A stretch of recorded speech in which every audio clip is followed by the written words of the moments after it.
ज्यावेळी जगात राजेशाही होती ना, त्यावेळेला जमीनदार होते. त्यांच्याकडे खूप मोठ्या जमिनी होत्या. मग तिथे जाऊन लोक काम करायची, कष्ट करायची, अन्न पिकवायची आणि त्यामुळे ते जमीनदार श्रीमंत व्हायचे.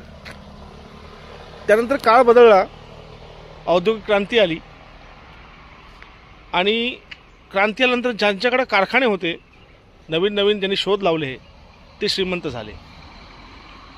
आता परत एकदा युग बदललं आहे. आता पहा तुम्ही, ज्याच्याकडे माहिती आहे, ज्याच्याकडे नॉलेज आहे, तो पैसे खूप कमवतो.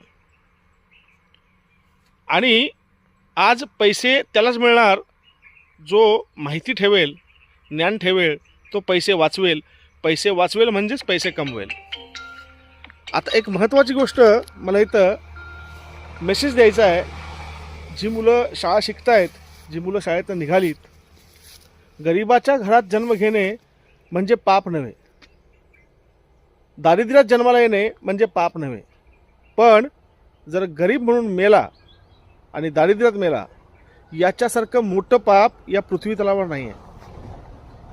दारिद्र्यातनं आपण बाहेर निघू शकतो. त्यासाठी माहिती मिळवणे, कष्ट करणे अनिवार्य आहे.